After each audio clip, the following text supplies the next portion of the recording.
एक आदमी मरेगा, कुरान में अल्लाह कहता है कि एक आदमी कहेगा या अल्लाह हमको एक बार दुनिया में भेज दे। कहे जाए इजाजत है? अरे वहां से आने की इजाजत है?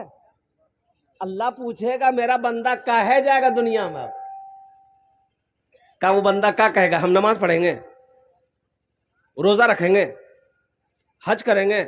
नहीं। वो बंदा से जब अल्लाह पूछेगा दुनिया में कहे जाना चाहता है, तो वो बंदा यही कहेगा या अल्लाह जितना माल हम जमा किए हैं, जितना पैसा हम जमा किए हैं, वो सब तेरे नाम पर सदका कर दे। क्यों?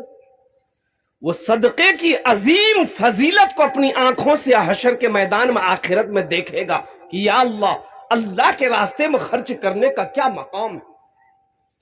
काश हम दुनिया में माल खर्च किए होते, सदका किए होते, खैरात किए होते, गरीबों फकीरों को खिलाए होते, यतीमों का सहारा बने होते, तो आज ये मकाम अल्लाह हमें भी अता फरमाता।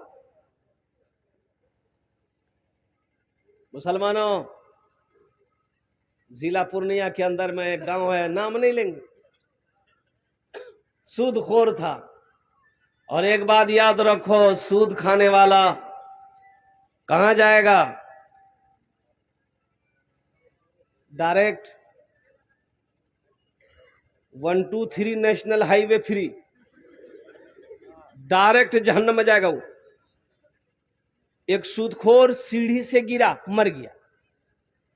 सीढ़ी से गिरा, अरे बोलो भाई, सीढ़ी से गिरा, मर गया।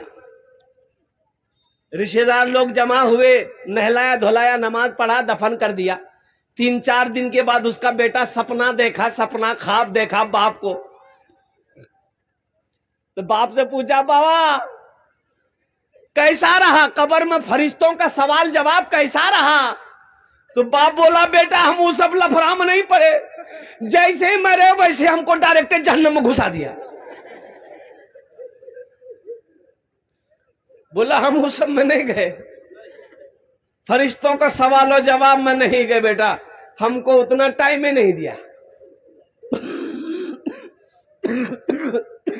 गिरे, मरे,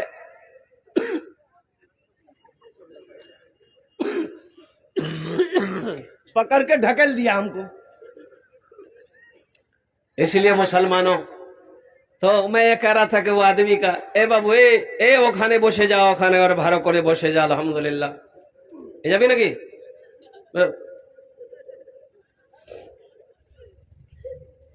उंगली नाखून काट रहा था, उंगली थोड़ी बहुत कट गई, नाखून काटते हुए उंगली कट गई। बड़ा सूदखोर था, खून थोड़ा सा निकला, बोला तो ऐसे ही कटता ही रहता है। 1-2 घंटा हुआ, लहर जलन शुरू, चैन नहीं, चैन नहीं। मेडिकल से दवाई लिया, फायदा नहीं, उंगली फूल गई। पूर्णिया गया, डॉक्टर बोला कि इन्फेक्शन बढ़ गया है, उंगली को काटना पड़ेगा। बोला जल्दी काटो, और डॉक्टर उंगली काटा, पट्टी उट्टी बांध करके दवाई लेके घर आया। आराम है नहीं, रात को नींद नहीं, दिन को चैन नहीं, ना खाना अच्छा लग रहा, ना बैठना अच्छा लग रहा, ना सोना अच्छा लग रहा है, बेचैन है, काफी परेशान है। और कुर्बान जाओ, और जानते ये वो आदमी था कि जिसके दरवाजे पे चंदा मांगने वाला जाता था ना, हाँ, डंडा लेके बैठ के रहता था। सबसे पहले उसको पूछता था कि कमा के रखे लो जगह। बोला नहीं मुखिया जी कमा के नहीं रखे, मदरसा मस्जिद का जितना। तो कोई भी चंदा वाला फकीर फुकरा उसके दरवाजे पे जाता था ना, तो पहले दरवाजे पे झांक के देखता था कि बाप है कि बेटा है। अगर बेटा रहता था तो जाता था, बेटा नवाजता था। बाप रहता था तो कोई उसके दरवाजे पे नहीं जाता था। ठीक नहीं हुआ, ठीक नहीं हुआ। ओ फिर पूर्णिया भागा, पूर्णिया के डॉक्टरों ने जवाब दे दिया, बोला पटना जाइए। पटना गया, पटना के डॉक्टरों ने चेकअप किया, बोला कि ये तो इन्फेक्शन यहां तक बढ़ गया है, यहां से हाथ काटना होगा। बोले जल्दी काटो।